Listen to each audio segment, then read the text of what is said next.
Bonjour, aujourd'hui nous allons étudier la question des revenus, question très importante, et en particulier le passage des revenus primaires aux revenus disponibles des ménages en France. Rappelons que le revenu est une somme d'argent perçue à période régulière, en général, chaque mois.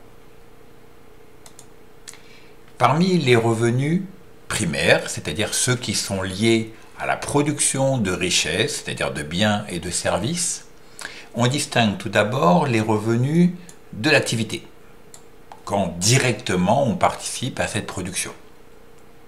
Il y a à l'intérieur les revenus dits du travail, c'est-à-dire les revenus en échange de sa capacité à travailler, principalement les salaires, pour ceux qui fournissent donc leur travail à un employeur. Ils peuvent également parfois toucher des primes dans certaines situations, comme par exemple l'intéressement au bénéfice de l'entreprise. Mais il y a également ce qu'on appelle les revenus mixtes. Mixtes, métaphore de mélange, de personnes qui travaillent mais sont indépendantes puisqu'en fait elles travaillent dans une entreprise qu'elles possèdent. D'où le caractère mixte, travail et en même temps propriétaire. Dedans, vous avez les profits, c'est-à-dire les patrons d'entreprise, ici un boulanger, qui touche un profit, c'est-à-dire la rémunération en tant que propriétaire de sa boulangerie. Et puis, ce qu'on appelle les professions libérales, comme les avocats, ici sur le dessin, mais aussi les dentistes, qui travaillent donc dans un cabinet, et qui touchent ce qu'on appelle des honoraires, grâce au cabinet dont ils sont également propriétaires. Le deuxième type de revenus primaires, qui participent cette fois-ci indirectement à la production, sont les revenus de la propriété ou encore du patrimoine, c'est-à-dire de l'ensemble des biens possédés par un ménage. Vous pouvez posséder par exemple des appartements qui vous rapporteront un loyer, ici payé par un locataire. Vous pouvez être propriétaire de titres financiers, comme par exemple des actions à la bourse, c'est-à-dire des parts de capital d'une entreprise. Grâce à cet argent, l'entreprise pourra investir et fonctionner. En échange, elle vous versera chaque année ce qu'on appelle des dividendes, les rémunérations par action.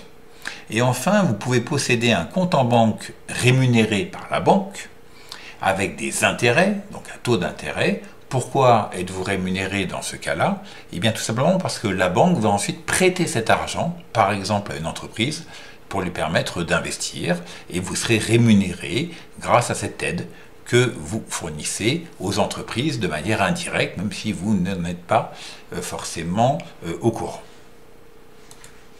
L'ensemble de ces revenus d'activité et de propriété représente donc les revenus primaires. Ou encore dit autrement, avant toute redistribution, dans une première étape.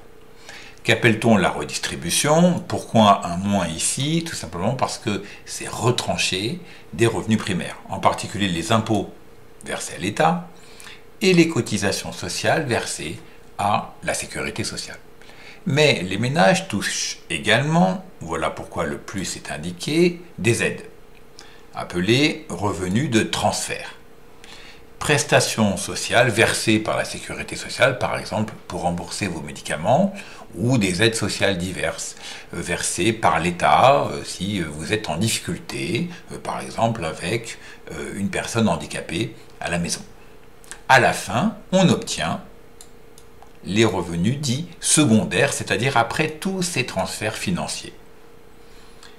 Ceci fournit aux ménages ce qu'on appelle le revenu disponible, c'est-à-dire le revenu qui permet de consommer, c'est l'essentiel de sa fonction, mais aussi, quand il leur reste, d'épargner, de mettre de côté, comme ce personnage célèbre est capable de le faire.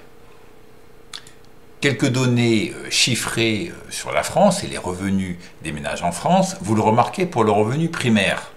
Entre 1960 et 2012, une très forte augmentation des revenus. La France s'est très fortement enrichie depuis cette période. À l'intérieur de ces revenus primaires, ici, grâce à ce 100%, on peut s'apercevoir que la première partie de rémunération est touchée par les salariés, presque les 3/4, 72,5%. Ensuite, les profits et les revenus donc mixtes, excédent brut d'exploitation, c'est l'équivalent comptable de profit. Et bien sûr, il nous reste les revenus du patrimoine.